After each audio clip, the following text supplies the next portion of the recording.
Unironically, I think Scotty Scheffler's a good transition into what we're about to talk to, because a couple weeks ago when he won the PGA, we all kind of had to steel ourselves like, oh, right, he's only won 3 majors. Like, Yeah. he's still got a ways to go before we anoint him as the next. And we're so quick to say, hey, this person is the next guy, he's going to reach this plateau. And we're also so quick to dismiss teams that have been close for a while and haven't broken through yet, which brings me to, Bob, an article you posted to try and assuage Stars fans' fears, I believe ahead of Game 4 or Game 5, I'm forgetting which one, but kind of set the table on not everyone is remembered as the way that they should be, and sometimes that's just the way history goes. Can you kind of break that down for us real quick? Yeah.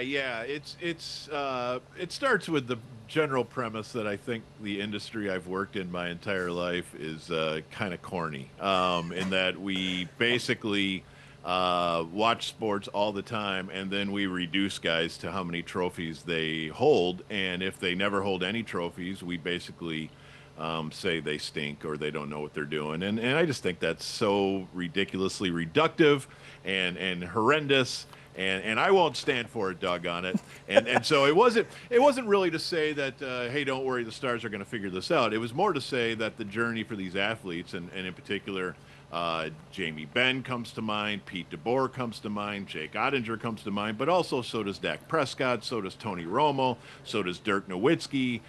You just go down the list of all the guys who have entertained us over the years.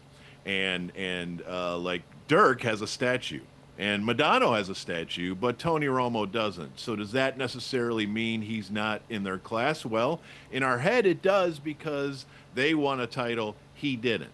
And so I'm not here to say whether it's right or wrong. I'm here to say that an athlete's journey is so interesting. And so I basically recently have been very interested in the 1975 Dallas Cowboys. So I know how to party is really the truth to this, but it's the 50-year anniversary of the 1975 Cowboys this year. And so I started going through the Dallas Morning News archives, and just sort of the day by day of the Dallas Cowboys year from 50 years ago, because I was 2 and I don't really know the story, and I wasn't living here, and I couldn't read very well when I was 2 as well. So I just go through the newspaper, and this week, 50 years ago, there was an awesome column in the Morning News about Roger Staubach. And Roger Staubach obviously is Captain America.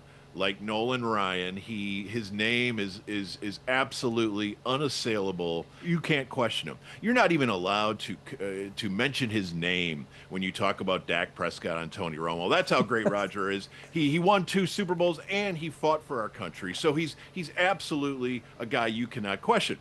But this story 50 years ago in the Morning News was kind of questioning him. It had been 3 years since they won the Super Bowl. He had been injured. That's it? Last year. 3? Yeah, right. Last year, he threw 10 interceptions in the first 4 games, and they lost, I think, all of them. So now he's 32, guys, so he's over the hill. And they're really questioning whether Rodgers played his best football, and what can we do to try to get Roger going again. And it's kind of funny, because in 1974, they missed the playoffs for the one time in about 20 straight years. and so you miss the playoffs one time, now everybody's saying, you stink. So it's really, I wrote about it, and I'm probably not making it very succinct here, but it's just a story about how complicated winning is. And in our memory, we're like, oh, Dirk won it all. But our memory sort of glosses over all the years that he tried but failed.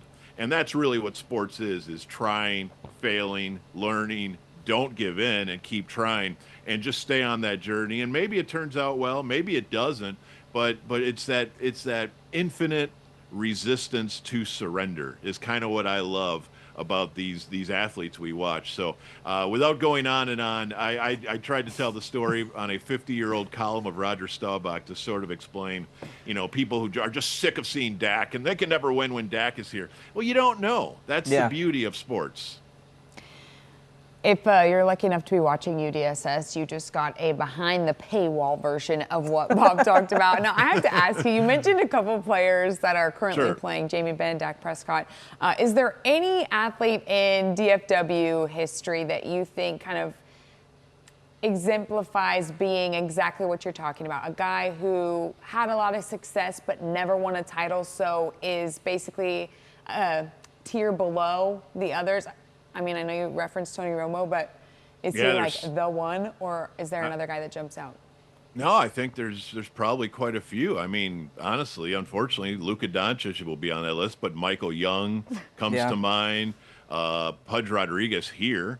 I know he won with the Marlins, but I mean, there's a lot of Rangers heroes that when they won in 2023, I'm sure they felt good, but they also thought, doggone, I thought I was going to be the guy to win the World Series for the Rangers. And all those Dallas Stars, I mean, yeah, Jamie Benn and Tyler Seguin, that whole era, they did so much winning, but it kind of looks like they may never win. And so, you know, you visit every sport, and yeah, Romo and Witten and DeMarcus Ware, and I mean, those guys are Hall of Famers. And so, you know, when I see the daytime national cable shows kind of reduce guys because they don't have that many rings, you know, it's crazy. First of all, if you get one ring, you are a champion. And that's why I push back when somebody says, well, Dirk only has one, or Aaron Rodgers only has one, or whoever. Right. And I'm like, that's like saying somebody only climbed Mount Everest one time.